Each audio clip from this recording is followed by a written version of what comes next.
बिस्मिल्लाहिर्रहमानिर्रहीम। अस्सलाम वालेकुम। प्रोग्राम रमज़ान करीम के साथ मैं हूं आपका मेज़बान यासिर खान। नाज़रीन, रमज़ान का आखिरी अशरा शुरू होने वाला है और आखिरी अशरा जहां पर निजात का अशरा है, वहीं पर यहाँ पर एक और जो चीज़ है, एतकाफ़, एक और इबादत जिसका मुसलमानों के लिए बड़ी अहमियत है और बहुत अहम मकासिद हैं इस फ़ेज़ के, जिसको एतकाफ़ कहा जाता है, वो शुरू होने का भी ये वक्त है। और इस पर बात करने के लिए आज हमारे साथ मौजूद हैं प्रोफेसर हुमा इस्माइल साहिबा, मजहबी स्कॉलर हैं और प्रिंसिपल हैं Minhaj college of Sharia and science, Islamic sciences की।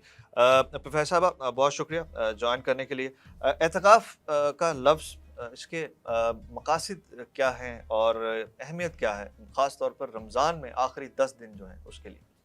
बिस्मिल्लाहिर्रहमानिर्रहीम।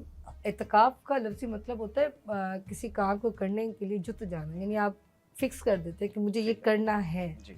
मकसद इसका होता है अल्लाह को राज़ी करना, हुँ। कि ये रमज़ान एक ऐसा महीना है जिसमें शयातीन बंद हो चुके हैं। अल्लाह वैसे ही कह रहा है कि तुम मेरे लिए रोज़े रख ही रहे हो, रातों को इबादत कर ही रहे हो। हुँ। तो आप एक दफ़ा बैठ जाते हैं, मौला करीम मेरी रज़ा मुझे अता कर दे।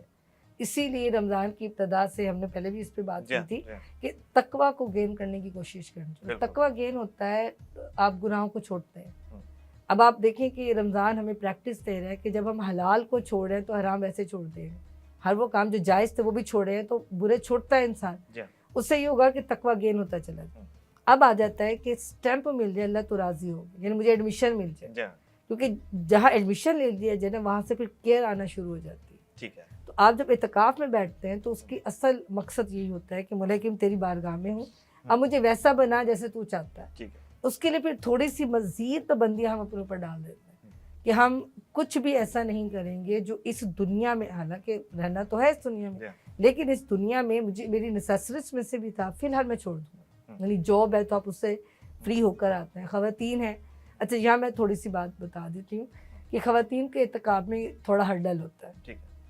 बच्चों की निगहदाश्त है, घर को सँभालना जी है, हाँ। तो ख़वातीन को अक्सरियत में एहतिकाफ़ करने का मौका नहीं मिलता। हुँ। उनके लिए मैं ये गाइड करना चाहूँगी कि बेशक आपको अपने घरेलू कामों से, जिसको हम हाउसवाइफ़्स के काम कहते हैं, हाउसकीपिंग है, खाना पकाना है, बच्चों को देखना है, हस्बैंड की ज़िम्मेदारी है, आप उसमें अगर सेटिंग इस तरह से बना लें कि उन 10 डेज़ के लिए मतलब आपको बहुत कम टाइम के लिए किचन में जाना पड़े। जी।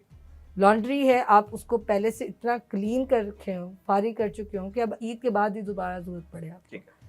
अपना मतलब बाथ लेना है, बच्चों को देखना है, वो छोटी-मोटी चीज़ें जो ज़रूरत के मुख्तसर टाइम में कर लिया जाए, हुँ। तो वो 10 दिन अपने पूरे घर के लिए वो अगर नियत कर लेते हैं, पूरे घर में, पूरे घर में पूरे मतलब घर की एहतिकाफ़। मेरी नियत है और घर से कदम ना निकालें। हुँ। चाहे मतलब फैमिली को भी बताओ कि जी हुँ। मैं इत्तिकाफ़ में हूँ, कोई भी नामहरम घर में ना आए। ठीक है। वाइफ हस्बैंड रिलेशन से वैसे ही रुकना है, हुँ। वो तो वैसे भी रमज़ान के इत्तिकाफ़ में तो कुरान ने हुँ। कह दिया कि रुकना है। तो उसकी वजह बस ये 3-4 चीज़ों की पाबंदी कर लें, वो इत्तिकाफ़ कर सकते हैं। ठीक है। उसको सुन्नत इत्तिकाफ़ हुँ। कहते हैं। दूसरा तरीका होता है नफ़ल इत्तिकाफ़। ठीक है। नफ़ल इत्तिकाफ़ का जो है वो 10 दिन से कम होगा। हुँ। मतलब 20 के रोज़े की इफ्तारी जब आप करते हैं, हुँ। उस वक़्त आप, क्योंकि 21 शुरू हो रहा होता है, तो आपको उस वक़्त इत्तिकाफ़ में होना चाहिए। अगर आप सुन्नत इत्तिकाफ़ करें, हुँ। नफ़ल करना चाह रहे हैं, उसमें ये भी हो सकता है कि कोई भी ताक अदद में डेज़ रख लें, हुँ। तब भी हो जाएगा नफ़ल ठीक। इत्तिकाफ़। नफ़ल इत्तिकाफ़ ये भी हो सकता है कि मैं इशा से लेकर फ़जर तक, सहरी तक, सही। मगरिब इफ्तार के बाद से लेकर सहरी तक जो है मैं इत्तिकाफ़ कर रही हूँ, या सुबह को बच्चों को भेज दिया, सब कुछ कर लिया। अब आप सुबह 10 बजे से 11 बजे से इत्तिकाफ़ की नियत करते हैं असर तक, जी। तो ये आपके लिए ईज़ी है। आप नफ़ल इत्तिकाफ़ की डेली बेस पर भी कर सकते हैं, ठीक है। डेज़ डिवाइड भी कर सकते हैं। और ये मर्दों के लिए भी है कि जब मस्जिद में दाखिल हो, नफ़ल इत्तिकाफ़ की नियत कर लें, ठीक है। और जब बाहर निकले, लेकिन उस जो इत्तिकाफ़ का दौरानिया है वो सुन्नत है, नफ़ल है, डेज़ के तौर पे है या ऑड्स के लिहाज से नफ़ल है। ठीक है। नियत एक होगी सही। कि सिर्फ़ अल्लाह से रो लगाने के अलावा मुझे और कुछ नहीं करना। हुँ। बस ये असल इसका मकसद है कि अल्लाह की रज़ा की जो सनद है वो हासिल करनी। सही है। फिर हकीकी खुशी नसीब होती है। हुँ। फिर जिसको हम ईद कहते हैं ना, जी हाँ। वो उसके लिए ईद है। ठीक है। वो एक मशहूर है ना किसी वलीउल्लाह का, कि उन्होंने पूछा कि ईद कब आएगी, उनके ईद का सराइकी जी वर्ड हाँ। था। उन्होंने कहा यार मिले जदा, हुँ। जब यार मिलेगा ना हुँ। उस दिन ईद होगी। सही। तो गालिब गुमान ये होता है कि 30 रोज़े मौला तेरी खातिर रखे, हुँ। 10 दिन तेरी बारगाह में बैठ भी गए हो, अब ईद हो। हुँ। तो ईद का दिन जो है यकम शवाल, وہ سب کے لیے عید نہیں ہوتا. ہوں، وہ دعا کرتے ہیں اللہ مجھے اور آپ کو اعتکاف کی توفیق دے. آمین. اس سال تو نہیں پاسبل، بہرحال ہوں، اعتکاف کریں اس مقصد کے لیے، چاہے اورس میں کریں، ہوں، ڈیز میں کریں، سنت میں کریں، نفل میں کریں. ہر بندے کو اپنے ٹائمنگ میں کرنا چاہیے ہوں، ایک مسلمان ہونے کے ناطے. ایون کہ علماء کرام فرماتے ہیں اعتکاف فرض کفایہ ہے، ٹھیک ہے. یعنی سب پر فرض ہے. اچھا. فرض کفایہ کی ڈیفینیشن یہی ہے کہ سب پر فرض ہے. اگر پوری کمیونٹی میں سے چند لوگ کر لیتے ہیں تو سب کی طرف سے ہو جائے گا. اچھا. اور سپوز اگر کسی ایک نے بھی نہیں کیا ہوں، پھر سب گنہگار ہو. سب گناہ گار. اچھا. ہاں جی. تو اب سب تو سنت اعتکاف نہیں کر سکتے، لیکن ہم سب نفل ضرور کر سکتے. کوشش کرنی چاہیے کہ ان 10 دنوں کو جتنی رحمتیں اس کی برس رہی ہوتی ہیں، پورے سال میں 10 دن اگر صرف اسی کے لیے نکالے جو پورا سال زندگی دے رہا ہے، جی. تو اگر 10 دن اس کے لیے نکالے جائیں کوئی مسئلہ نہیں ہے. اور ضرور مقصد پورا ہوگا انشاءاللہ تبارک و تعالیٰ. اللہ کی رضا نصیب ہوگی. اچھا، مختصراً یہ بھی بتا دیں کہ اعتکاف میں کون سی عبادات کرنی چاہیے؟ قرآن شریف پڑھنا چاہیے؟ نماز تو پڑھتے ہی ہیں کیا؟ دیکھیے علماء کرام تو اس میں جو ڈیپتھ سے بتاتے ہیں. بعض ہوتا ہے نا کہ ایک عام بندے کو وضاحت دینی جو زیادہ پڑھا لکھا نہیں جی. ہے، تو اس کے لیے تو کہا جاتا ہے کہ آپ قرآن ریسیٹیشن زیادہ بڑھا دیں. ٹھیک ہے. صلاۃ و تسبیح ایک عبادت ہے جو ڈیلی بیس پہ ہونی چاہیے. طاق راتوں میں ویسے پوری رات آپ کو جاگنا ہی ہے. جی.